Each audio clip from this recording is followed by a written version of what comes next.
Hello everyone, कैसे हो आप लोग। आई होप आप लोग बहुत अच्छे होंगे और आपकी तैयारी भी बहुत अच्छी चल रही होगी। आज हम करने वाले हैं माइक्रो इकोनॉमिक्स का CUET UG previous year questions for the session 2024 and 2025। ठीक है, आज के लेक्चर में हमें थोड़ा सा ज्यादा ध्यान देने की जरूरत है। उसका रीजन क्या है कि आज हम क्या कर रहे हैं, माइक्रो इकोनॉमिक्स, जो कि आपने लास्ट पढ़ी थी 11th क्लास में। तो आप उसके काफी कुछ टॉपिक्स जो हैं वो भूल गए होंगे। एनीवेज, नो प्रॉब्लम, हमारा यही टारगेट रहेगा कि हम क्वेश्चंस तो सॉल्व करें ही करें, लेकिन उसके साथ जो क्वेश्चन में हमारे पास टॉपिक रिलेटेड है उनको भी हम ब्रीफली याद करने की कोशिश और समझने की कोशिश करें। ठीक है, तो चलिए शुरू करते हैं। Move on to our first question, whether to use more resources in education and health और to use more resources in building military services, Which of the central problems of an economy is accurate for this? तो question हमें क्या पूछ रहा है कि central problem कौन सी बता रहा है ये क्वेश्चन। तो पहले तो हम याद करते हैं कि सेंट्रल प्रॉब्लम्स होती कौन सी हैं। तो हमारे पास तीन मेजर सेंट्रल प्रॉब्लम्स होती है, वो हमें क्वेश्चन में गिवन ही है। How to produce, what to produce and whom to produce. Where to produce हमारी कोई सेंट्रल प्रॉब्लम नहीं है, तो इसको तो हम वैसे ही रिजेक्ट कर देते हैं। अब इनको देखते हैं कि इसमें क्या क्या आता है। देखो, whom टू प्रोड्यूस में आता है कि हमें किसके लिए प्रोड्यूस करना है। So in this we have two categories, the first is rich and the second is poor, कि हमें रिच सेक्शन के लिए प्रोड्यूस करना है या फिर पुअर सेक्शन के लिए प्रोड्यूस करना है। फिर व्हाट टू प्रोड्यूस में आता है कि हमें क्या गुड्स प्रोड्यूस करने हैं। जैसे इसमें हमारे पास डिफेंस गुड्स हो गए, कंज्यूमर गुड्स हो गए, प्रोड्यूसर गुड्स हो गए। तो डिफरेंट काइंड ऑफ गुड्स होते हैं। जैसे कंज्यूमर गुड्स में हमारे पास क्या आ जाएगा, कंज्यूमेबल आइटम्स हो जाएंगे, जैसे कि TV, fridge, bread, butter, milk etcetera. Producer goods में क्या आ जाएगा, मशीनरी वगैरह, बेसिकली जो भी प्रोडक्शन प्रोसेस में हेल्प करती है हमारे लिए। Then it is how to produce, कि कैसे प्रोड्यूस करना है। तो कैसे प्रोड्यूस करना है उसके लिए हमारे पास दो टेक्निक्स होती हैं। एक होती है LIT, जो कि होती है लेबर इंटेंसिव टेक्निक, और दूसरी होती है CIT, जो होती है कैपिटल इंटेंसिव टेक्निक। तो लेबर इंटेंसिव टेक्निक्स और कैपिटल इंटेंसिव टेक्निक में क्या होता है, मैं एक बार वो भी आपको बता देता हूँ। लेबर इंटेंसिव टेक्निक्स में हम लोग ज्यादा लेबर का यूज करते हैं और कम कैपिटल का यूज करते हैं। तो इसका फायदा क्या है, अगर हम ज्यादा लेबर का यूज करेंगे तो उससे क्या होगा, जो सोशल वेलफेयर है वो ज्यादा बढ़ेगा, क्योंकि हम लेबर को हायर कर रहे हैं, उनको वेजेस दे रहे हैं, तो उनकी इनकम बढ़ेगी। कैपिटल इंटेंसिव टेक्निक्स में क्या होता है कि हम ज्यादा मशीनरी का यूज करते हैं और कम लेबर का यूज करते हैं। अब बेसिकली अगर क्वेश्चन कभी पूछता है कि इंडिया में कौन सी टेक्निक फॉलो करी जाती है दोनों में, तो इंडिया में जो है मिक्स टेक्निक फॉलो करी जाती है। लेबर इंटेंसिव भी होता है उसमें, कैपिटल इंटेंसिव होता है उसमें। ठीक है, एनीवेज अभी हम क्वेश्चन पे आते हैं। Now the question is saying whether to use more resources in education, health या फिर मिलिट्री गुड्स बनाने के लिए, कि जो हमारे पास रिसोर्सेज है उनको आप एजुकेशन गुड्स बनाने में हेल्प करोगे, हेल्थ गुड्स बनाने में हेल्प करोगे, या मिलिट्री गुड्स बनाने में हेल्प करोगे। तो इसमें क्या क्वेश्चन पूछने की कोशिश कर रहे हैं हमसे, व्हाट टू प्रोड्यूस। ठीक है, तो इसका आंसर क्या होगा, व्हाट टू प्रोड्यूस।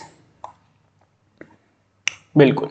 नेक्स्ट देखते हैं, the collection of all possible combination of the goods and services that can be produce from a given amount of resources and a given stock of technological knowledge is called. यानी कि हमें क्या करना है, all possible combination of the goods and services को produce करना है given stock and technological knowledge. मतलब हमें क्या करना है, बेसिकली दो गुड्स को प्रोड्यूस करना है, और क्या यूज करके, जो भी हमारे पास टेक्नोलॉजिकल नॉलेज और रिसोर्सेज है यूज करके। अब उसको हम बोलते क्या है, हमारे पास पहला ऑप्शन है PPF, production possibility frontier, iso quant curve, production possibility set, और आइसो कॉस्ट लाइन।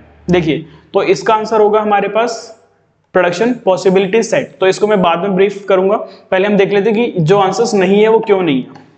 तो फोर्थ पॉइंट है हमारे पास आइसो कॉस्ट लाइन। तो यहां पर हम कॉस्ट की कोई बात ही नहीं कर रहे हैं, हम सिर्फ प्रोडक्शन की बात करें, तो आइसो कॉस्ट लाइन तो वैसे रिजेक्ट हो गया। आइसो क्वांट कर्व, ये भी हम इसकी बात नहीं कर रहे हैं, तो ये भी रिजेक्ट करते हैं। Next is production possibility frontier. तो PPC होता क्या है, प्रोडक्शन पॉसिबिलिटी कर्व या प्रोडक्शन पॉसिबिलिटी फ्रंटियर होता है हमारे पास ये। ठीक है, इसमें हमारे पास इस साइड हम ले लेते हैं कोई भी गुड Y, और X एक्सिस पे ले लेते हैं हम कोई भी गुड X।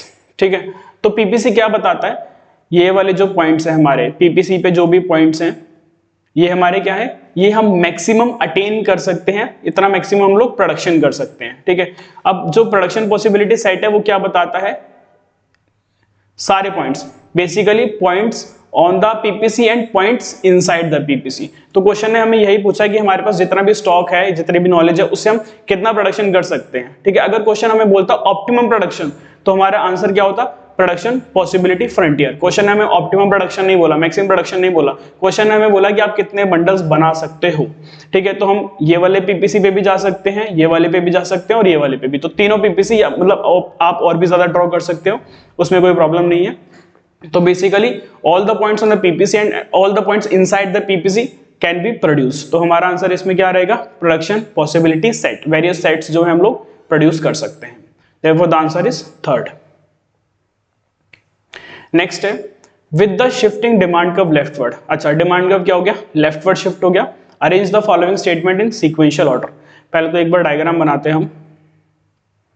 ये हो गया हमारा X axis, then Y axis. Demand curve क्या होता है हमारा, नेगेटिव स्लोपिंग डाउनवर्ड। ठीक है, ये हो गया 0। यहाँ पे लेते हैं हम प्राइस और नीचे लेते हैं क्वांटिटी। नाउ क्वेश्चन क्या बोल रहा है, at any given price the demand curve leftward. तो डिमांड कर्व अगर लेफ्टवर्ड होगा तो ऐसे बन जाएगा। तो पॉइंट हो गया हमारे पास D1 और D1। तो हमारा पुराना डिमांड कर्व क्या था, D था, और जो न्यू डिमांड कर्व है वो क्या हो गया, D1 हो गया। तो आप देखो एक चीज यहाँ पर समझो, जब भी शिफ्ट इन डिमांड कर्व होता है तो वो चेंज इन प्राइस की वजह से नहीं होता है, it happens due to change in other factors. ठीक है, अगर प्राइस की वजह से डिमांड में चेंज आएगा तो उसको मूवमेंट बोलते हैं, लेकिन यहाँ पर चेंज किसकी वजह से आया है, अदर फैक्टर्स की वजह से, क्योंकि डिमांड कर्व में क्या हुआ है, शिफ्ट हुआ है। ठीक है, तो ऑप्शंस देखते हैं। Eight any given price demand is less. तो ये बिल्कुल सही बात है, चाहे आप कोई भी प्राइस कर दो डिमांड कम होगी ही होगी, क्योंकि डिमांड को जो है प्राइस से फर्क नहीं पड़ रहा है। आपको क्लियर हो रहा होगा कि डिमांड को जो है प्राइस से फर्क नहीं पड़ रहा है। तो पहला पॉइंट हमारे पास यही आएगा, इसमें सीक्वेंस में अरेंज करें तो फर्स्ट पॉइंट हमारे पास यही आएगा, eight any given price demand is less. देखिए एक बार करके देखते हैं। हमारे पास प्राइस शुरू से ही क्या है, P है। तो पहले हमारी डिमांड क्या थी, Q थी, अब हमारी डिमांड क्या हो गई, Q1 हो गई, कम हो गई। सेम प्राइस पे हमारी डिमांड क्या हो गई, कम हो गई। तो ये बिल्कुल सही है, at any given price demand is less. Second, excess supply will be there, अभी इस पे बाद में आएंगे। Some producers will decrease the price of the commodity at new equilibrium, quantity and price will be less. तो I guess मुझे इसमें second point जो लग रहा है वो ये है, some producers will decrease the price of the quantity. ठीक है, क्योंकि जो प्रोड्यूसर है वो क्या करेंगे, प्राइस क्वांटिटी का कम कर देंगे, और जो नया इक्विलिब्रियम आएगा वहां पर जो क्वांटिटी और प्राइस दोनों ही कम हो जाएंगे, क्योंकि पहले ही लोगों ने उसकी डिमांड क्या कर दिया, कम कर दिया, तो क्वांटिटी क्या कर गई, फॉल कर गई, और प्रोड्यूसर्स ने क्या कर दिया, जब उसका प्राइस कम कर दिया तो थर्ड पॉइंट हमारे पास ये हो जाएगा, और एक्सेस सप्लाई हो जाएगी, क्योंकि लोग परचेज ही नहीं कर रहे। Therefore the answer will be, सबसे पहले क्या है हमारे पास, ए है, तो सेकेंड ऑप्शन ही जा रहा है, A, C, B, D। ठीक है, तो हमारा आंसर होगा सेकंड। ठीक है, चलिए आगे चलते हैं। अब नेक्स्ट क्वेश्चन इज, मैच करना है हमें लिस्ट 1 और लिस्ट 2 को।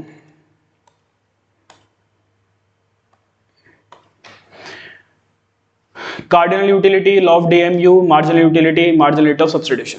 तो पहले तो कार्डिनल यूटिलिटी समझते हैं। कार्डिनल यूटिलिटी होता क्या है, When satisfaction can be measured in terms of numbers, जब आप अपनी satisfaction को numbers में measure कर सकते हो तो उसको हम क्या बोलते हैं, कार्डिनल यूटिलिटी बोल सकते हैं। जैसे कि मैंने एक एप्पल खाया, उससे मुझे 5 यूटिल सेटिस्फेक्शन मिला, या फिर मैंने दो एप्पल खाए, उससे मुझे कितना सेटिस्फेक्शन मिला, मतलब मैं नंबर्स में बता सकता हूँ कि 10 यूटिल्स, 12 यूटिल्स, 16 यूटिल्स। तो ये मेरा क्या हो जाएगा, कार्डिनल यूटिलिटी हो जाएगा। On the other end we have ordinal utility. Ordinal utility क्या होता है, जब हम सेटिस्फेक्शन को नंबर्स में मेजर नहीं करते, हम उसको रैंक करते हैं कि भाई मुझे एप्पल से ज्यादा बनाना पसंद आया। ठीक है, तो आपने क्या करा, यहाँ पे रैंक करा, आपने एप्पल से ज्यादा बनाना पसंद आया, तो बनाना को हमने रैंक 1 दिया और एप्पल को हमने रैंक 2 दिया। तो बेसिकली कार्डिनल यूटिलिटी क्या होता है, जब हम सेटिस्फेक्शन को नंबर्स में मेजर करते हैं। पढ़ते हैं अब इसका ऑप्शन हमें कोई मिलता है तो, analyse assume that level of utility can be expressed in numbers. तो ये तो बिल्कुल सामने ही है कि जिसमें हम लोग यूटिलिटी को नंबर में मेजर करेंगे, that is our cardinal utility. Next is law of diminishing marginal utility. Law of DMU क्या कहता है, as more and more units of a commodity are consume, the additional satisfaction derived from its goes on decreasing. इसका मतलब आप जितना ज्यादा एक good का कंजप्शन करते जाओगे, उससे जो एडिशनल सेटिस्फेक्शन मिल रहा है आपको वो कम होता जाएगा। ठीक है, जैसे आपने एक गिलास पानी पिया, आपको बहुत सेटिस्फेक्शन मिला, 2 गिलास पिया तो उससे कम सेटिस्फेक्शन मिलेगा, थर्ड में और कम सेटिस्फेक्शन मिलेगा, और एक टाइम आएगा जब आपको सेटिस्फेक्शन मिलना बंद हो जाएगा। ठीक है, तो लॉ ऑफ डीएमयू यही बोलता है कि जितना ज्यादा आप एक कमोडिटी को कंज्यूम करते जाओगे, उससे जो एडिशनल सेटिस्फेक्शन मिल रहा है वो कम होता जाएगा। Therefore, the answer will be marginal utility from consuming each additional unit of a commodity decline as its consumption increases. Marginal utility क्या होता है? एडिशनल सेटिस्फेक्शन, मतलब आपने एक एक्स्ट्रा गुड को कंज्यूम करा तो उससे आपको कितना सेटिस्फेक्शन मिला, that is your marginal utility. Change in total utility due to consumption of one additional utility unit of a commodity, तो मार्जिनल हो गया. मार्जिनल रेट ऑफ सब्स्टिट्यूशन क्या कहता है? आप देख सकते हो यहाँ पे, the amount of mangoes that the consumer has to forgo in order to get an additional banana, her total utility being the same. मतलब उसको क्या करना था? Amount of mangoes that the consumer has to forgo, मतलब उसको mango कितना छोड़ना पड़ा एक एडिशनल यूनिट ऑफ बनाना को कंज्यूम करने के लिए. आपको क्या कौन बताता है? Marginal rate of substitution being utility being the same. इसका मतलब ये है कि मैं पहले 3 मैंगो खा रहा था और 2 बनाना खा रहा था, मेरे को सेटिस्फेक्शन मिल रहा था 10. तो अब मैं जो भी बंडल चूज करूंगा उसमें मुझे सेटिस्फेक्शन स्टिल 10 ही मिलेगा. ठीक है, मैं पहले 3 मैंगो 2 बनाना खा रहा था, अब मैं 2 मैंगो और 3 बनाना खाता हूं तो मुझे सेटिस्फेक्शन अभी भी कितना मिलेगा? 10. बेसिकली आपकी यूटिलिटी और सेटिस्फेक्शन में कोई चेंज नहीं हो रहा है, आपके सिर्फ बंडल में चेंज हो रहा है. तो ये हमारा क्या हो जाएगा? Marginal rate of substitution. तो ये हो जाएगा हमारा फोर्थ. तो ए का हो जाएगा 1 और डी का हो जाएगा 4. तो ए 1 और डी 4, तो इन दोनों ऑप्शंस में है. अभी आगे देखते हैं. फिर बी का है हमारे पास थर्ड, बी इज थर्ड, तो आंसर हो गया हमारा सेकंड. चलिए, now budget set is given the price of the goods and the income of a consumer. Budget set क्या होता है? Any bundle as long as it cost less than or equal to the income, a set of price available to the producer, set of bundles available to the consumer. तो पहले तो मैं budget जो है उसकी इक्वेशन बता देता हूँ आपको. It is P1 X1 plus P2 X2 equals to M. अब यहाँ पर P1 क्या है? प्राइस ऑफ गुड 1, X क्या है? क्वांटिटी ऑफ गुड 1, P2 क्या है? प्राइस ऑफ गुड 2, और X2 क्या है? Quantity of good 2 equals to M. Basically M हमारे पास यहाँ पर क्या है? इनकम है. तो देखते हैं, given the price of the goods and the income of the consumer. हाँ ठीक है, हम प्राइस की बात भी कर रहे हैं, हम इनकम की बात भी कर रहे हैं, लेकिन हम क्वांटिटी की भी तो बात कर रहे हैं, तो वो यहाँ पे मेंशन नहीं है, तो आपका फर्स्ट ऑप्शन हो गया गलत. Any bundle as long as it cost less than और इक्वल टू द इनकम, ये बिल्कुल सही है. कोई भी बंडल जो हमारा इक्वल टू इनकम होगा या उससे कम होगा, मतलब उसकी जो कॉस्ट है, आप इसको ऐसे कर सकते हो, इट इज लाइक दिस. ठीक है, लेस देन और इक्वल्स टू M. आप उतना ही पैसा खर्च सकते हो जितनी आपकी इनकम है, या तो उससे कम खर्च सकते हो. तो ये हमारे बंडल हो गए. ठीक है, और इक्वल्स टू लेस देन 1 हो गया, तो answer is second. A set of price available to the producer. Producer की तो बात ही नहीं हो रही, बजट तो किसका होता है? कंज्यूमर का होता है, यहाँ पे नहीं आएगा ये. Set of bundles available to the consumer, हाँ बंडल्स तो हैं, लेकिन आपने यहाँ पर इनकम की बात नहीं करी, तो इसलिए ये भी गलत हो गया. Therefore the answer is second. Move on to the next question.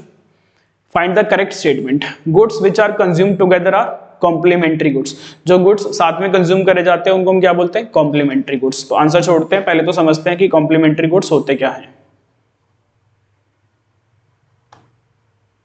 तो कॉम्प्लीमेंट्री गुड्स होते हैं which are consumed together. Example ले लेते हैं हम, कार और पेट्रोल. ठीक है, पेट्रोल बिना कार के हमारे लिए कोई भी यूजफुल नहीं है, और कार बिना पेट्रोल के नहीं चल सकती. तो ये क्या है? Complementary goods. Complementary goods are those goods which can be which should be used together. फिर नेक्स्ट आता है हमारे पास इसमें सब्स्टिट्यूट गुड्स. सब्स्टिट्यूट गुड्स कौन से होते हैं? जो गुड्स हम एक के बदले दूसरे को रिप्लेस कर सकते हैं. जैसे आप एग्जांपल ले लो पेप्सी का और थम्स अप का. ठीक है, पेप्सी और थम्स अप क्या है? Substitute goods. अगर पेप्सी का प्राइस बढ़ जाएगा तो आप थम्स अप की डिमांड बढ़ा दोगे. ठीक है, लेकिन कार कॉम्प्लीमेंट्री गुड्स में ऐसा नहीं होता है. कॉम्प्लीमेंट्री गुड्स में आपको दोनों गुड्स एक साथ ही कंज्यूम करने पड़ते हैं. तो फर्स्ट ऑप्शन क्या था? Goods which are consumed together are called complementary goods. ये बिल्कुल सही है. Next is the market demand curve can be derived as vertical summation of the individual demand curve. तो ये क्वेश्चन कह रहा है कि जो डिमांड कर्व है वो क्या है? वर्टिकल समेशन ऑफ, एक बार रीड कर लेते हैं. The market demand curve can be derived as a vertical summation. नहीं, जो मार्केट डिमांड कर्व होता है ये हमारा डिमांड कर्व हो गया. ठीक है, ये कंज्यूमर 1 का डिमांड, ये कंज्यूमर 2 का डिमांड, ये कंज्यूमर 3 का डिमांड. तो आप इन तीनों को प्लस करोगे तो क्या निकल कर आएगा? हमारा मार्केट डिमांड निकल कर आएगा. ठीक है, ये क्या है? हमारा हॉरिजॉन्टल समेशन है. ये डिमांड कर्व 1 था, डिमांड कर्व 2, डिमांड कर्व 3। तो हमने तीनों को हॉरिजॉन्टली प्लस करा तो हमारे पास क्या निकल कर आया, मार्केट डिमांड। तो जो इसमें क्वेश्चन ने बोला है हमें ये वर्टिकल समेशन नहीं, वर्टिकल समेशन नहीं होता, ये हॉरिजॉन्टल समेशन होता है, तो इसलिए ये वाला स्टेटमेंट तो इनकरेक्ट हो गया। नेक्स्ट देखते हैं, price elasticity of demand is a measure of the responsiveness of the demand for a good to change in its price. तो प्राइस इलास्टिसिटी ऑफ डिमांड क्या बताता है, प्राइस इलास्टिसिटी ऑफ डिमांड हमें यही बताता है कि प्राइस में चेंज होने की वजह से डिमांड में कितना चेंज आ रहा है, basically responsiveness of demand due to change in price. Clear, तो क्वेश्चन ने हमें यही बोला है, तो ये हमारा आंसर ठीक है, ये स्टेटमेंट बिल्कुल सही है। If the consumer's preference changes in favour of a good then the demand curve for such a good shift leftward. अगर मैं एक गुड की कंजप्शन बढ़ा देता हूं तो क्या उसका जो डिमांड है वो लेफ्टवर्ड शिफ्ट हो जाएगा, बिल्कुल नहीं। अगर मैं एक गुड की कंजप्शन बढ़ाता हूं, जैसे ये था मेरे पास ओरिजिनल क्वांटिटी, मेरे पास ये थी इस प्राइस पर, P1 पे मैं Q1 कंज्यूम कर रहा था, तो अगर मुझे गुड और ज्यादा पसंद आ रहा है और मैं इसकी क्या कर रहा हूँ, डिमांड बढ़ा रहा हूँ, तो अगर मैं डिमांड बढ़ा रहा हूँ तो ये लेफ्टवर्ड तो बिल्कुल नहीं जाएगा, ये किस साइड जाएगा, राइटवर्ड जाएगा, क्योंकि मैं इसकी कंजप्शन जो है बढ़ा दूंगा। ठीक है, तो अगर मैं कंजप्शन बढ़ाऊंगा तो ये किस साइड डिमांड का शिफ्ट होगा, राइटवर्ड शिफ्ट होगा। Therefore this statement is wrong. तो हमारे पास ए और सी, सिर्फ यही दो सही ऑप्शन है, ए और सी हमारे पास फर्स्ट पॉइंट में है। नाउ चेक द आंसर, तो हमारे पास फर्स्ट ही था। ठीक है, चलो आगे चलते हैं। The relationship between the consumers optimal choice of the quantity of a good and it's price is called supply function, demand function, cost function, output function. The relationship between the consumers optimal choice मतलब आप maximum कितना consume करना चाहते हो of a quantity of a good and it's price. तो हम किसकी बात कर रहे हैं, अब देख लो यहाँ पर हम गुड की और प्राइस की बात कर रहे हैं। ठीक है, या ये भी समझ सकते हो हम क्वांटिटी और प्राइस की बात कर रहे हैं। तो जब भी एक ये बेसिकली कंज्यूमर के पर्सपेक्टिव से बात हो रही तो ऑब्वियसली डिमांड कर्व की ही बात कर रहे हैं हम यहाँ पे, तो इसका आंसर क्या रहेगा, डिमांड फंक्शन होगा। सप्लाई नहीं हो सकता क्योंकि हम बात किसकी कर रहे हैं, कंज्यूमर की बात कर रहे हैं। कॉस्ट फंक्शन नहीं हो सकता, आउटपुट फंक्शन भी नहीं हो सकता क्योंकि हम ना यहाँ पे प्रोडक्शन की बात कर रहे हैं ना हम यहाँ पे कॉस्ट की बात कर रहे हैं। Therefore the answer is demand function. Basically आप कितना क्वांटिटी परचेज करना चाहते हो, कितने प्राइस पे, वो हमें डिमांड फंक्शन ही बताएगा। आप इसको ऐसे समझ सकते हो कि demand is a function of quantity. ठीक है, और maybe I have written it reciprocal, तो quantity is a function of demand. अब देख लेना इन दोनों में से कौन सा ठीक होता है। चलिए, तो ऑप्शन तो सेकंड ही है कि हम यहाँ पे डिमांड फंक्शन की बात करें। नेक्स्ट देखते हैं, AP, MP, law variable proportion और टीपी। तो एक बार इनके हम फॉर्मूले याद कर लेते हैं कि क्या क्या होते हैं। एपी क्या होता है, AP is TP upon quantity. MP क्या होता है, change in TP divided by change in quantity. Law variable proportion तो आपने पढ़ा ही होगा। टीपी क्या होता है, TP is price into quantity. तो टोटल प्रोडक्शन होता है हमारा पी इंटू क्यू। और लॉ वेरिएबल प्रोपोर्शन क्या कहता है वो भी ऑप्शंस में से हम इसको फाइंड आउट करते हैं। तो सबसे पहले क्या बोल रहा है क्वेश्चन, फर्स्ट पॉइंट पढ़ते हैं, relationship between the variable input and output. Input और आउटपुट के बीच का जो रिलेशनशिप है वो क्या होता है हमारा, TP. Output per unit of variable, तो पर यूनिट यहां पर आ गया, पर यूनिट का मतलब क्या होता है, एवरेज। तो ये हो जाएगा हमारा फर्स्ट पॉइंट।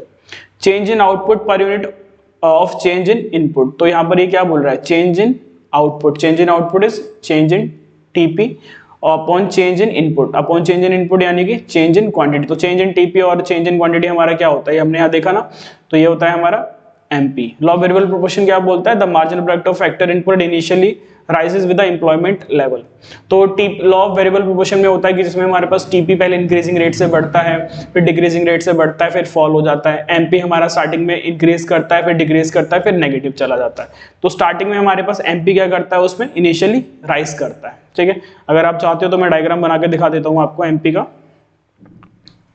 ये हो गया हमारा एमपी। एमपी पहले जो है राइज कर रहा है, फिर फॉल करेगा, फिर इवेंचुअली जीरो के नेगेटिव चला जाएगा। तो क्वेश्चन यही बोल रहा है कि फर्स्ट स्टेज पर इनिशियली जब आप एम्प्लॉयमेंट बढ़ाते हो तो स्टार्टिंग में हमारा टीपी एमपी क्या करता है, फर्स्ट स्टेज में इंक्रीज करता है। तो इसका आंसर हो जाएगा थर्ड। तो ए का हो जाएगा फोर्थ, बी का हो जाएगा फर्स्ट, सी का है सेकंड, 412 412 ये ऑप्शन 1 ही जा रहा है। Therefore the answer is first.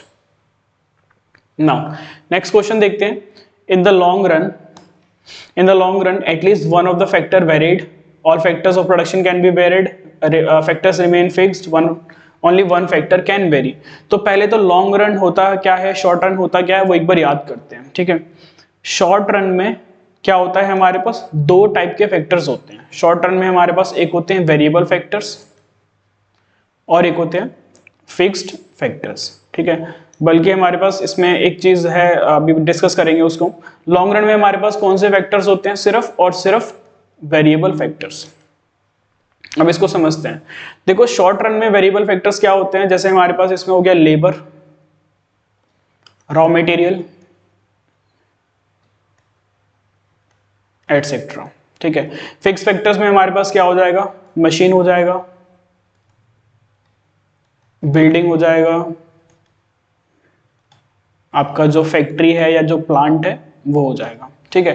तो अगर शॉर्ट रन बेसिकली हर कंपनी के लिए टाइम पीरियड अलग हो सकता है, किसी के लिए शॉर्ट रन 1 साल हो सकता है, किसी के लिए शॉर्ट रन 5 साल हो सकता है, ठीक है, वो एक अलग चीज है।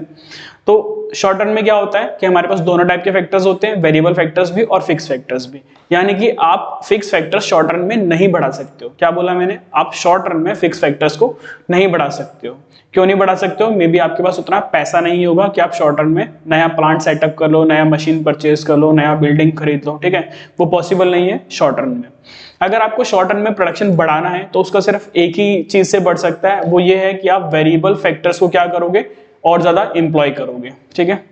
लेबर बढ़ा दिया, रॉ मटेरियल बढ़ा दिया, उससे आप प्रोडक्शन बढ़ा सकते हो, लेकिन शॉर्ट रन में आप ये फिक्स फैक्टर्स को बढ़ा के प्रोडक्शन नहीं बढ़ा सकते, क्योंकि फिक्स फैक्टर्स बढ़ाना पॉसिबल नहीं है शॉर्ट रन में। नाउ लॉन्ग रन में क्या होता है, सारे के सारे फैक्टर्स क्या हो जाते हैं, वेरिएबल हो जाते हैं। यानी कि वेरिएबल फैक्टर्स ऑब्वियसली वेरिएबल रहेंगे ही, लेकिन जो फिक्स फैक्टर्स होते हैं वो लॉन्ग रन में क्या हो जाते हैं, वेरिएबल हो जाते हैं। क्योंकि लॉन्ग रन पीरियड हो सकता है आपका 10 साल, 15 साल, 20 साल, उसमें आप अपना नया प्लांट, नई बिल्डिंग भी खरीद सकते हो, नया प्लांट भी खरीद सकते हो, ठीक है, नई मशीनरी भी खरीद सकते हो प्रोडक्शन बढ़ाने के लिए। तो in the long run there is only one thing, that is variable factors. At least one of the factors varied, नहीं सारे फैक्टर्स वेरीड होते हैं। All factors of production can be varied, yes, सारे के सारे फैक्टर्स ऑफ प्रोडक्शन क्या होते हैं, वेरिएबल हो सकते हैं। फैक्टर्स रिमेन्स फिक्स्ड, नहीं, लॉन्ग रन में फिक्स कैसे रह सकते हैं। Only one factor can very, नहीं, ऐसा कुछ नहीं है। तो लॉन्ग रन में सारे के सारे फैक्टर्स क्या हो सकते हैं, वेरी हो सकते हैं, यानी कि चेंज हो सकते हैं। चलिए आगे देखते हैं। The difference between the revenue and cost. अरे ये तो बहुत ईजी क्वेश्चन नहीं आ गया। रेवेन्यू माइनस कॉस्ट क्या होता है, ये तो बताने की जरूरत नहीं पड़ेगी। Revenue minus cost is profit, cost of production, input cost, marginal cost, revenue minus cost is profit. Dash of an input is defined as the change in output, defined as the change in output, change in output is change in TP per unit of change in input, per unit यानी कि divided by change in input, change in input is quantity। Input क्या होता है, जो भी सामान आपने लगाया है, और आउटपुट क्या होता है, जो भी प्रोड्यूस हुआ है। तो क्वांटिटी ये क्या है हमारा, चेंज इन क्वांटिटी क्या है, इनपुट है। रॉ मटेरियल हो सकता है, ये कुछ भी हो सकता है, ठीक है, रॉ मटेरियल हो गया आपका, या फिर लेबर हो गया, etcetera. Change in total product यानी कि आपका नया सामान कितना बन रहा है, ठीक है। तो change in TP upon change in quantity क्या होता है, change in TP upon change in quantity क्या होता है, अभी पीछे हमने पढ़ा ना, इट इज एमपी। तो आंसर क्या हो जाएगा हमारे पास, marginal product. AP TP returns to scale कुछ नहीं है, आंसर इज एमपी। नेक्स्ट देखते हैं, कंसीडर द प्रोडक्शन फंक्शन। ये क्या है, production function. Q is a function of x1, x2। तो Q क्या है हमारा, क्वांटिटी है, F क्या है, फंक्शन है, x1 और x2 क्या है हमारे इनपुट, ये क्या है हमारा आउटपुट है, क्वांटिटी कि कितना प्रोड्यूस हुआ, और x1 और x2 क्या है हमारे पास इनपुट है, कि हमने इनपुट, आप x1 को लेबर मान लो और x2 को आप रॉ मटेरियल मान लो। तो x1 और x2 यूज करके हमने कितना आउटपुट यानी कि क्वांटिटी प्रोड्यूस करा है। Where the firm produces Q amount of output, तो Q क्या हो गया हमारे पास, आउटपुट हो गया, using x1 amount of factor 1, मतलब फैक्टर 1 क्या है हमारे पास, x1 है, और फैक्टर 2 क्या है हमारे पास, x2 है। The firm decide to increase the employment level of both the factors t is greater than 1, यानी कि हम x1 को भी इंक्रीज कर रहे हैं, हम x1 की क्वांटिटी को भी इंक्रीज कर रहे हैं, एंड x2 की क्वांटिटी को भी इंक्रीज कर रहे हैं। किससे कर रहे हैं, बाय t मतलब 2 क्वांटिटी हो सकता है, 4 क्वांटिटी, 6 क्वांटिटी, कुछ भी हो सकता है, because it is greater than 1। Clear हुआ आपको। तो बेसिकली हमने क्वांटिटी क्या कर दी, बढ़ा दी। चलो आगे देखते हैं क्वेश्चन पूछ क्या रहा है एग्जैक्टली।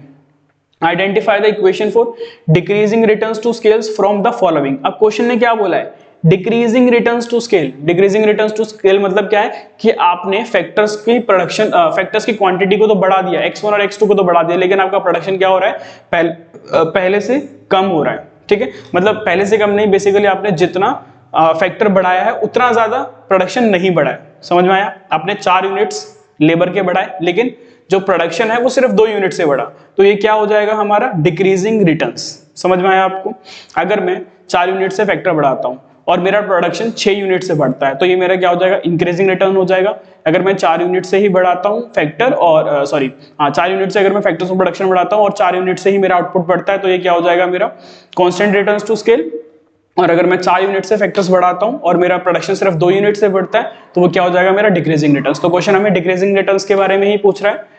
तो फर्स्ट क्या है, quantities of function of x1 x2, ये तो नहीं है, तो हमें सिर्फ प्रोडक्शन फंक्शन का बता रखा है। f इक्वल्स टू tf, यानी कि हमारा जो इक्वल है यहाँ पे, इक्वल मतलब क्या होगा, कांस्टेंट रिटर्न्स टू स्केल, तो ये तो नहीं हो सकता। ये क्या है, हमारे पास प्रोडक्शन क्या हो रहा है, कम हो रहा है पहले से, मतलब जितना हमारा होना चाहिए था, जितनी हमने t को यूज करके जितना ज्यादा हमने फैक्टर्स को बढ़ाया है उतना ज्यादा हमारा प्रोडक्शन नहीं बढ़ रहा है, तो ये क्या हो जाएगा, हमारा डिक्रीजिंग रिटर्न्स। ठीक है, तो आंसर हमारे पास क्या हो जाएगा, थर्ड हो जाएगा, क्योंकि थर्ड जो है हमें decreasing returns to scale show कर रहा है, और जो फर्स्ट वाला था वो constant returns to scale show कर रहा है, और ये वाला जो लास्ट है हमारे पास, ये क्या शो कर रहा है, इंक्रीजिंग रिटर्न्स टू स्केल, तो ये भी नहीं होगा। समझ में आया? क्वेश्चन हमें डिक्रीजिंग रिटर्न्स के बारे में पूछा था, therefore the answer is third. अगर इंक्रीजिंग के बारे में पूछता तो आंसर फोर्थ होता, डिक्रीजिंग के बारे में कांस्टेंट के बारे में पूछता तो आंसर सेकंड होता। फर्स्ट तो सिर्फ प्रोडक्शन फंक्शन की डिफाइन थी, answer is third. The change in the total cost per unit of a change in the output, change in total cost divided by change in output, change in output यानी कि change in quantity। ठीक है, तो क्या होगा, तो जैसे कि हमने पीछे देखा था, change in total product upon change in quantity क्या होता था, marginal product total होता था। सिमिलरली तो change in total cost upon change in quantity क्या होगा, marginal cost हो जाएगा। एवरेज नहीं होगा, वेरिएबल नहीं होगा, फिक्स नहीं होगा। शॉर्ट रन मार्जिनल कॉस्ट, तो बेसिकली हमें मार्जिनल कॉस्ट पे ध्यान देना है, शॉर्ट रन और लॉन्ग रन हमें हमारे मतलब का नहीं है। ठीक है, therefore the answer is short run marginal cost. Short run marginal cost है आंसर। ये फिक्स कॉस्ट जो यहाँ पे लिखा हुआ है ये गलत है। ठीक है, ये गलत है आंसर, यहाँ पे फोर्थ होगा। आगे चलते हैं, शेप ऑफ एएफसी। एएफसी की शेप याद है आपको, या सारी एक बार याद करा दें? चलो एवरेज कॉस्ट सारी याद कर लेते हैं।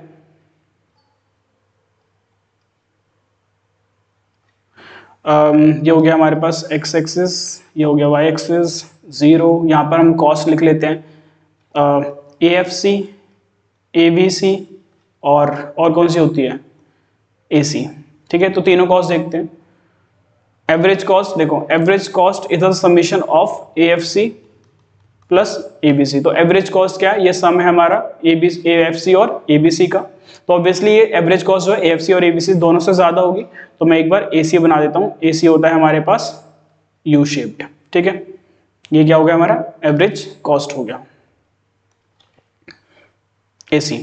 फिर एएफसी का जो शेप होता है वो होता है रेक्टेंगुलर हाइपरबोला। ठीक है, इसको हम क्या बोलते हैं, रेक्टेंगुलर हाइपरबोला। और जो एबीसी है वो यू शेप रहेगा, लेकिन किससे नीचे रहेगा, एसी से नीचे रहेगा। समझ में आ गया आपको? तो ये हमारे पास इसका शेप क्या है, AFC. AFC is rectangular hyperbola. U shape हमारे पास दोनों कर्व हैं, एसी एंड एबीसी। क्वेश्चन ने हमसे एएफसी के बारे में पूछा था, therefore the answer is rectangular hyperbola. आपको जैसा दिख रहा होगा ये। ठीक है, आगे चलते हैं, answer is third, rectangular hyperbola. आगे देखते हैं अब, marginal cost curve intersect average cost curve at.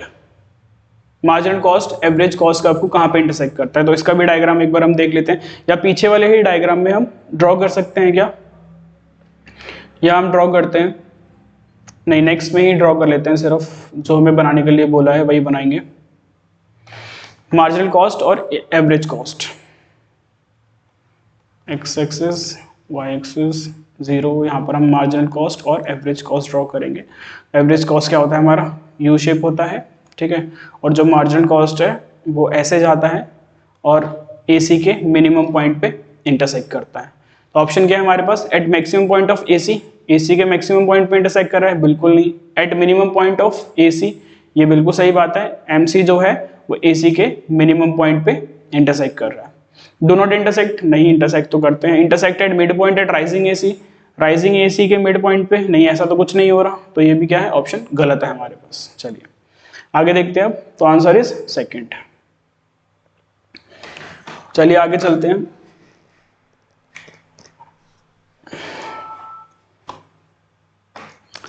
Question number 16 read करिए आप। The point on the supply curve at which a firms only normal profit is called, जहां पर firm जो है नॉर्मल प्रॉफिट अर्न करती है तो उसको हम क्या बोलते हैं। देखो जहां पर हमारा रेवेन्यू इक्वल्स टू कॉस्ट हो जाए, बेसिकली जहां पर हमारे पास जीरो प्रॉफिट हो, ठीक है, उसको हम क्या बोलते हैं, normal profit. In economics zero profit equals to normal profit, ठीक है।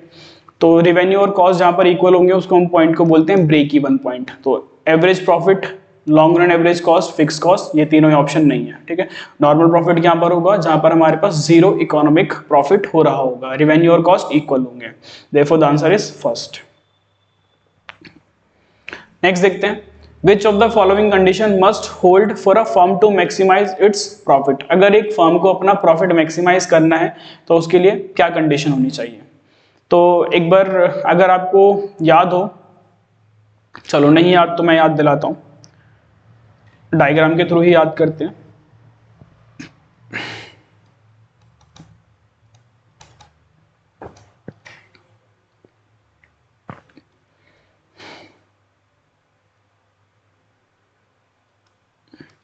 ये हमने प्रोड्यूसर के प्रॉफिट को मैक्सिमाइज करा है, फर्म के प्रॉफिट को मैक्सिमाइज करा है when price is constant. Basically हमने किसकी बात करी है यहाँ पे, परफेक्ट कंपटीशन, ठीक है। परफेक्ट कंपटीशन सिचुएशन है, ये परफेक्ट कंपटीशन कैसे है, क्योंकि हमारा प्राइस क्या है, कांस्टेंट है। परफेक्ट कंपटीशन में प्राइस जो है आपका चेंज नहीं होता है, तो price equals to AR equals to MR, price और AR और MR क्या रहते हैं, सेम रहते हैं। तो इस केस में हमारे पास प्रोड्यूसर इक्विलिब्रियम या फिर प्रॉफिट मैक्सिमाइजेशन की जो सिचुएशन होती थी वो ये होती थी, दो कंडीशन होती थी हमारे पास कि फर्स्ट कंडीशन होती थी कि MR equals to MC, second condition होती थी after MR equals to MC, MC should be rising, ठीक है। क्या कंडीशन होती थी हमारे पास, दो कंडीशन है, first is MR equals to MC होना चाहिए, और सेकंड कंडीशन जब MR MC इक्वल हो गए हैं उसके बाद जो है मार्जिनल कॉस्ट जो है इंक्रीज होना चाहिए। तो एक तो ये पॉइंट है, पॉइंट A, और एक ये पॉइंट है, पॉइंट B, जहां पर क्या है MR और MC क्या है, इक्वल है। तो प्रोड्यूसर कहां पर होगा, इक्विलिब्रियम पे कहां पर होगा, पॉइंट B पर होगा, ठीक है, क्योंकि इसके बाद जो है मार्जिनल कॉस्ट बढ़ रही है, यानी कि अगर मैं इसके बाद प्रोडक्शन बढ़ाऊंगा, प्रोड्यूसर पॉइंट B के बाद अगर प्रोडक्शन बढ़ाएगा तो वो क्या करना स्टार्ट कर देगा, कॉस्ट उसकी बढ़ जाएगी, यानी कि वो लॉसेस फेस करना स्टार्ट कर देगा। तो ये सारा जो एरिया मैंने डार्क करा है ये क्या है, लॉस वाला एरिया है। एनीवेज ऑप्शन देखते हैं कि हमें प्रॉफिट को मैक्सिमाइज करना है। Price equals to short run marginal cost, बिल्कुल सही बात है कि प्राइस और MC जो है इक्वल होने चाहिए, ठीक है। तो फर्स्ट पॉइंट सही है। Short run marginal cost curve is non decreasing, marginal cost क्या है, नॉन डिक्रीजिंग है। नॉन डिक्रीजिंग को आप इंक्रीजिंग लिख सकते हो ना, नॉन डिक्रीजिंग का मतलब इंक्रीजिंग हो गया, जब गिर नहीं रहा तो बढ़ ही रहा है, तो मार्जिनल कॉस्ट इज इंक्रीजिंग। तो ये बिल्कुल सही बात है कि marginal cost should be rising और इंक्रीजिंग, तो सेकंड पॉइंट भी क्या है, ठीक है। थर्ड देखते हैं, price is less then marginal cost. अगर आपका प्राइस कॉस्ट से कम हो रहा है, प्राइस अगर आपका किसी भी कॉस्ट से कम हो रहा है तो क्या प्रॉफिट होगा, ये बिल्कुल नहीं होगा, तो फिर ये तो लॉस हो जाएगा, तो इसको हटा दो। Price is greater then ABC, तो ये बिल्कुल सही है कि प्राइस अगर हमारा वेरिएबल कॉस्ट से ज्यादा है तो हमारा प्रॉफिट हो रहा होगा, अगर प्राइस वेरिएबल कॉस्ट से कम है तो हमारा लॉस हो रहा है।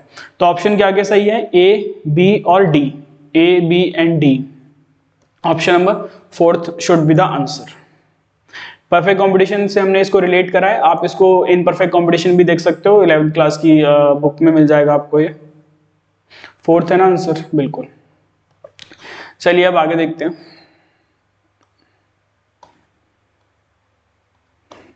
How does technological progress affect the firms supply curve. Technological progress हो रही है भैया, ठीक है, मतलब जो गुड्स को बनाने के लिए आप टेक्नोलॉजी को यूज करते थे वो टेक्नोलॉजी क्या हो गई, इंप्रूव हो गई, टेक्नोलॉजिकल प्रोसेस हो गई। तो फर्म के सप्लाई कर्व में क्या इफेक्ट पड़ेगा, ये तो सबको पता है कि सप्लाई क्या हो जाएगी, बढ़ जाएगी, क्योंकि टेक्नोलॉजिकल प्रोसेस हुआ है, ठीक है। तो अगर कोई भी सप्लाई अगर बढ़ती है, ठीक है, हमारा सप्लाई कर्व क्या होता है, अपवर्ड स्लोपिंग होता है, या X axis Y axis, then हम प्राइस लेते हैं, ये क्वांटिटी लेते हैं, ठीक है। ये हमारा इक्विलिब्रियम प्राइस और इक्विलिब्रियम क्वांटिटी हो गया। मैं क्वेश्चन क्या बोल रहा है कि टेक्नोलॉजिकल प्रोसेस हुआ है तो उससे हमारा सप्लाई कर्व क्या हो जाएगा, राइटवर्ड शिफ्ट हो जाएगा, ठीक है। ये हो गया हमारा नया सप्लाई कर्व, तो शिफ्ट टू द राइट हो जाएगा। लेफ्ट होगा, लेफ्ट तो तब होगा जब हमारा प्रोडक्शन कम हो जाएगा, तो जब टेक्नोलॉजिकल प्रोग्रेस हो रही है तो प्रोडक्शन कम होने का मतलब ही नहीं है, तो ये तो गलत हो गया। रिमेन्स द सेम प्लेस, बिल्कुल भी नहीं। शिफ्ट इन वर्टिकल शेप, नहीं, ये भी नहीं होगा, तो आंसर इज 1। नेक्स्ट देखते हैं, suppose an individual bye 30 bananas when it's price is 10 per banana. When the price increases to 14 per banana, she reduces her demand to 24 bananas. In the case, what will be the price elasticity of demand? अच्छा, elasticity of demand हमें निकालना है, तो elasticity of demand का formula क्या होता है, change in quantity upon change in price into price upon quantity. Price और क्वांटिटी क्या है हमारे, ओरिजिनल प्राइस और ओरिजिनल क्वांटिटी है। तो एक बार देखते हैं क्वेश्चन में हमें दे क्या रखा है, suppose an individual bye 30 bananas, तो ये हमारा क्या हो जाएगा, Q0 यानी कि ओरिजिनल क्वांटिटी कितनी हो गई 30, when price its price is ₹10, तो जब हमारा प्राइस कितना था, प्राइस था हमारे पास 10, when the price increases to ₹14, अब हमारा प्राइस कितना हो गया, नया price 14, she reduces demand to 24 bananas, तो उसने डिमांड कितनी कर दी अपनी 24 कर दी। तो चलिए अब इसको सॉल्व करते हैं। चेंज इन क्वांटिटी क्या होता है, Q1 minus Q0, change in price P1 minus P0 into P0 upon Q0, ठीक है। नाउ Q1 कितना है 24, Q0 कितना है 30, P1 कितना है 14, P0 कितना है 10 इंटू P0 इज 10 और Q0 इज 30। इसको यहाँ फर्दर सॉल्व करते हैं, ये हो जाएगा आपके पास माइनस, आई गेस यहाँ पे आपको दिख नहीं रहा होगा, ये नहीं, चलिए अभी तो दिख रहा है, it is -6 divided by 4 into 1/3, ठीक है। इसको हम काट देते हैं ऐसे, तो 3 से इसको काट देते हैं, ये कितना आ गया 2 माइनस 2/4, तो 2/4 इज 1/2 और 1/2 का मतलब क्या होता है 0.5, तो हमारा आंसर क्या आ गया, इलास्टिसिटी ऑफ डिमांड इज -0.5, ठीक है।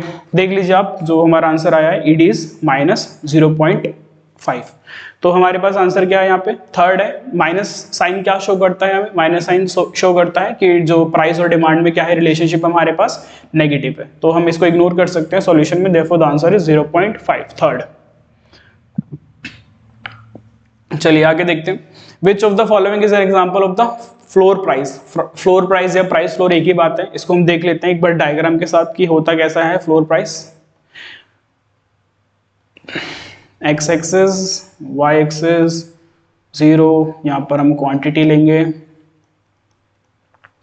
ठीक है। यहाँ पर आप प्राइस लोगे, डिमांड कर्व ड्रॉ करते हैं, सप्लाई कर्व ड्रॉ करते हैं, ये हो गया हमारा S S is supply curve, D days demand curve, यहाँ से एक लाइन जाएगी जो होगा हमारा इक्विलिब्रियम प्राइस, और नीचे की तरफ जो जाएगी वो होगा इक्विलिब्रियम क्वांटिटी। ई पॉइंट जो है हमारा इक्विलिब्रियम हो गया, जहाँ पर प्राइस इक्वल्स टू क्वांटिटी है। नाउ प्राइस फ्लोर का मतलब क्या होता है, प्राइस को हमें क्या करना है, फिक्स करना है। फ्लोर प्राइस यानी कि मिनिमम प्राइस हमें सेट करना है, तो प्राइस को हम क्या करेंगे, बिलो द इक्विलिब्रियम प्राइस हम सेट कर देंगे। कुछ भी आप ले लो, मैंने यहाँ पर P1 लिया है, तो जब मैंने P1 लिया तो मेरा जो सप्लाई था वो कितना हो गया Q1 हो गया, और जो मेरा डिमांड था वो कितना हो गया Q2 हो गया, ठीक है। प्राइस फ्लोर का मतलब क्या है, आप प्राइस को सेट कर देते हो बिलो द इक्विलिब्रियम प्राइस। ऐसा क्यों करा जाता है देखते हैं। Minimum support price for the food grain, इसका आंसर यही है, minimum support price for the food grain, ठीक है। Price printed on an article, ये नहीं है। प्राइस टेकन बाय सेलर, ये भी नहीं है। Price asked by the buyer to buy, ये भी नहीं है, ठीक है। तो प्राइस फ्लोर हमारा ये हो गया कि कम से कम आप इस क्वांटिटी पर जो है आपको प्रोडक्शन करना ही पड़ेगा, तो यहाँ पर हमारी सप्लाई कम पड़ जाती है और डिमांड जो है ज्यादा हो जाता है।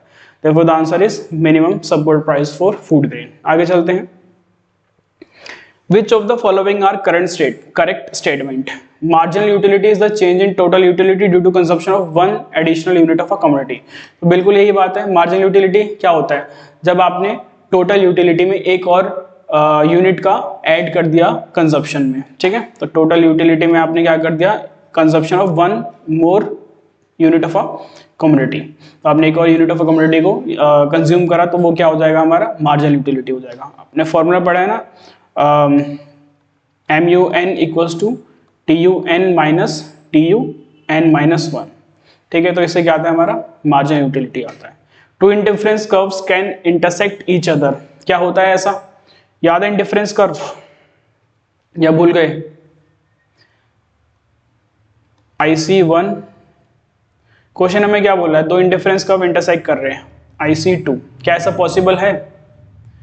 नहीं, ऐसा बिल्कुल पॉसिबल नहीं है, क्योंकि जो हायर IC है ना वो हायर सेटिस्फेक्शन देता है और जो लोअर IC है वो लोअर सेटिस्फेक्शन देता है। लेकिन अगर आप IC2 को देखोगे तो पहले मतलब पॉइंट E से पहले IC2 जो है हमारा ज्यादा है, ठीक है।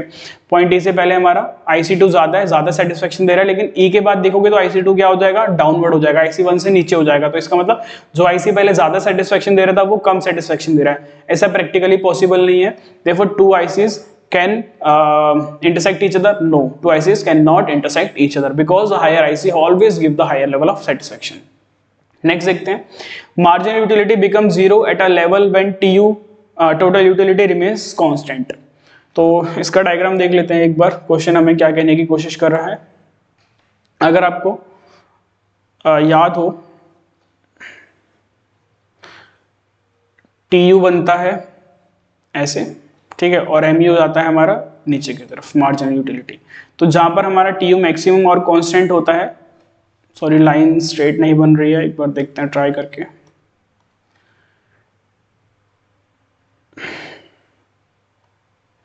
ठीक है, थोड़ा सा बियर करना, मुझे थोड़ा सा भी इसमें टाइम लग रहा है सीखने में, पेन टैब को यूज करने में। तो TU और MU, जहां पर हमारा TU मैक्सिमम है और कांस्टेंट है वहां पर MU क्या है हमारा 0 है, ठीक है। तो अभी क्वेश्चन देखते हैं क्या कह रहा था, MU becomes 0 at a level when TU remains constant। तो ये बिल्कुल सही है, जहां पर हमारा MU 0 हो गया था वहां पर हमारा TU क्या था, कांस्टेंट था और मैक्सिमम भी था। DMRS does not affect indifference curve, indifference curve slopes downward from left to right, indifference curve downward slope करता है left to right, ये बिल्कुल सही है हमारा, ठीक है। तो ये D गलत है, DMRS अफेक्ट करता है, diminishing marginal rate of substitution affect करता है इंडिफरेंस कर्व को। ऑप्शन है हमारे पास C, E और A सही था, ये ACE, ACE क्या है, सेकंड है, देख लेते हैं आंसर क्या है इसका, सेकंड ही है। नाउ नेक्स्ट मैच आ गया हमारे पास फिर से। इक्विलिब्रियम क्या होता है, जहां पर कोई भी दो चीजें इक्वल होती हैं, जैसे कि प्राइस हो गया, सॉरी डिमांड हो गया, सप्लाई हो गया, और अगर हम कोई और कंसेप्ट पढ़ रहे हैं तो उसमें, ठीक है, जैसे ED इक्वल्स टू AS हो गया एटसेट्रा। एक्सेस सप्लाई, जहां पर हमारा सप्लाई ज्यादा होता है। इंफीरियर गुड्स कौन से होते हैं, inferior goods are basically the cheap quality goods, यानी कि जब हमारी इनकम बढ़ जाती है ना तो हम उन गुड्स को कंज्यूम करना कम कर देते हैं। जैसे कि जब आपकी इनकम कम होती है तो आप क्या करते हो, बाजार से सामान खरीदते हो, ठीक है, जैसे जो आपके जो वीकली मार्केट्स लगती है वहां से सामान खरीदते हो, जो कि बेसिकली थोड़ा बहुत चीप क्वालिटी का सामान होता है, ठीक है। जैसे ही आपकी इनकम बढ़ जाती है तो आप ब्रांडेड सामान खरीदते हो, मॉल से जाके सामान खरीदते हो, तो आपकी जब इनकम बढ़ी तो जो बाजार में जो आपको वीकली मार्केट में सामान मिल रहा था वो आपने खरीदना बंद कर दिया। बेसिकली हम क्लोथ्स की बात करें तो, ठीक है। तो इनकम बढ़ने से जब आपकी डिमांड कम हो जाती है किसी पर्टिकुलर गुड की तो उसको हम क्या बोलते हैं, इंफीरियर गुड बोलते हैं। और प्राइस सेलिंग, ये भी जो प्राइस फ्लोट था उसका अपोजिट होता है ये, ठीक है। तो पढ़ लेते हैं एक बार। Plans of all the consumers and firms in the market match, मतलब जो भी कंज्यूमर है और जो फर्म्स हैं उनके प्लान्स आपस में मैच हो रहे हैं, तो वो इक्विलिब्रियम ही हो गया ना। फर्स्ट ए हमारा 1 हो जाएगा। Excess supply, demand decrease with an increase in income, तो डिमांड डिक्रीज हो रहा है क्योंकि हमारी इनकम बढ़ गई, इनकम बढ़ने से डिमांड क्या हो गई, कम हो गई, तो ये क्या कौन सा गुड हो गया, इंफीरियर गुड हो गया। Supply is greater then market demand, supply जो है ज्यादा है मार्केट डिमांड से, मतलब जितनी डिमांड है उससे ज्यादा सप्लाई है, तो हमारा सिचुएशन हो जाएगा एक्सेस सप्लाई का। प्राइस सीलिंग, प्राइस सीलिंग क्या होता है, आप मैक्सिमम प्राइस को सेट कर देते हो।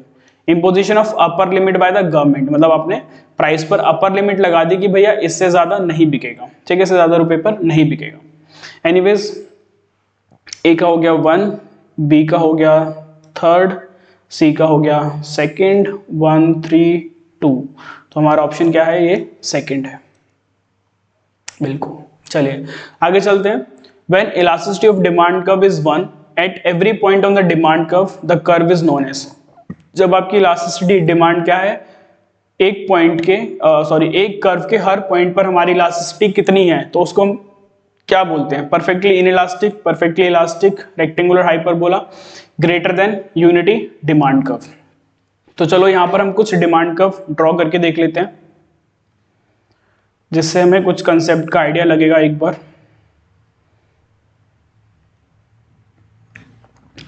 पहले हम बनाते हैं वर्टिकल डिमांड कर्व, ठीक है। बस याद रखना कि हमारा वर्टिकल एक्सिस यानी कि वाई एक्सिस पर प्राइस है और हॉरिजॉन्टल एक्सिस एक्स एक्सिस पर क्या है, quantity. Price quantity, price quantity, price quantity, ठीक है। ये हो गया। अब एक हॉरिजॉन्टल ले लेते हैं डिमांड कर्व, फिर हम डिमांड कर्व को स्ट्रेट लाइन डाउनवर्ड ले लेते हैं डिमांड कर्व, और एक डिमांड कर्व हम लेते हैं थोड़ा सा इसको हम बनाते हैं ऐसे, ठीक है। ये हो गया हमारा डिमांड कर्व। तो यहाँ पर क्या दिखा रहा है क्वेश्चन कि अगर हमारा प्राइस P1 है तो भी हमारी डिमांड सेम है, और अगर हमारा प्राइस बढ़ गया, ठीक है, और अगर हमारा प्राइस कम हो गया तो भी हमारा डिमांड कितनी कर रहे हैं हम, क्वांटिटी। तो आप देख सकते हो प्राइस P1 हो चाहे प्राइस P2 हो, हमारी डिमांड में कोई भी चेंज नहीं आ रहा, तो ये क्या है, हमारी फिक्स्ड डिमांड है। तो इसको हम क्या बोलते हैं, demand is perfectly in elastic, यानी कि प्राइस में चाहे कितना भी चेंज हो हमारी डिमांड में कोई भी चेंज नहीं होगा, तो इसको हम क्या बोलेंगे, it is perfectly in elastic demand curve, ठीक है। तो इसकी डिग्री क्या होती है, इलास्टिसिटी ऑफ डिमांड कितनी है, 0, ठीक है। प्राइस में कितना भी चेंज आता है डिमांड में कोई चेंज नहीं होगा। जैसे आपने देखा होगा जो लिक्विड कंज्यूम करते हैं वो प्राइस कितना भी बढ़ जाए लिक्विड का, लेकिन वो कंज्यूम करेंगे ही करेंगे। या फिर आप इसमें नेसेसिटी आइटम्स जैसे कि मेडिसिन, आप समझ सकते हो कि मेडिसिन का प्राइस है कितना भी बढ़ जाए, लेकिन जो लोग कंज्यूम करते हैं उनको करनी ही पड़ेगी, ठीक है। फिर हमारे पास यहाँ पे प्राइस क्या है, हमारे पास डिमांड कर्व हॉरिजॉन्टल है। तो जब हॉरिजॉन्टल है इसका मतलब क्या है कि प्राइस इतना ही है और हमारी क्वांटिटी कितनी है, Q1 है। अगर प्राइस में हल्का सा भी चेंज आएगा तो डिमांड क्या हो जाएगी, हमारी 0 हो जाएगी, ठीक है। इस केस में क्या रहेगा, अगर प्राइस में हल्का सा भी चेंज आया तो डिमांड क्या हो जाएगी, 0 हो जाएगी। तो इसको हम क्या बोलते हैं, परफेक्टली इलास्टिक डिमांड कर्व, और इसकी हमारी डिग्री होती है ED इक्वल्स टू इन्फिनिटी, ठीक है, ED इक्वल्स टू इन्फिनिटी। ये क्या है हमारा, इसमें आप देख सकते हो जितना प्राइस में चेंज आ रहा है, ठीक है, उतना ही हमारा क्या आ रहा है, क्वांटिटी में चेंज आ रहा है। Basically change in price equals to change in quantity. तो हमारे पास ED यहाँ पर क्या हो जाएगा, 1 हो जाएगा एट पर्टिकुलर 1 पॉइंट, ठीक है। और ये वाला भी आप देख सकते हो, तो इसमें भी हमारे पास क्या रहेगा, सेम ही सिनेरियो रहेगा, ठीक है। जितना हमारा प्राइस में चेंज आएगा उतना ही हमारा क्वांटिटी में चेंज आएगा, ठीक है। तो ये भी हमारा क्या आ जाएगा, ED इक्वल्स टू 1। दोनों ही सिचुएशन में ED क्या है, 1 है। अब क्वेश्चन हमें पूछ रहा है कि इलास्टिसिटी ऑफ डिमांड कर्व 1 कब होगा, perfectly in elastic demand curve, बिल्कुल नहीं। Perfectly in elastic demand curve होगा तो ED कितना रहेगा, 0 होगा। परफेक्टली इलास्टिक डिमांड कर्व, बिल्कुल नहीं। जब परफेक्टली इलास्टिक डिमांड कर्व होगा तो हमारा ED कितना हो जाएगा, इन्फिनिटी हो जाएगा। रेक्टेंगुलर हाइपरबोला, ये शेप क्या है हमारी, रेक्टेंगुलर हाइपरबोला है, और यहाँ पर इलास्टिसिटी कितना है हमारा, 1 है। तो आंसर इसका क्या हो जाएगा, rectangular hyperbola. Greater than unity, ये भी नहीं होगा, इसमें हमारे पास थोड़ा सा ग्रेटर देन यूनिटी में बनेगा।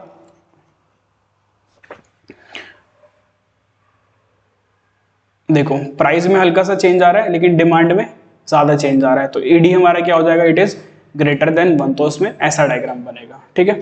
तो हमारे पास इसमें आंसर क्या हुआ, rectangular hyperbola is the correct answer, third is the answer. Next चलते हैं।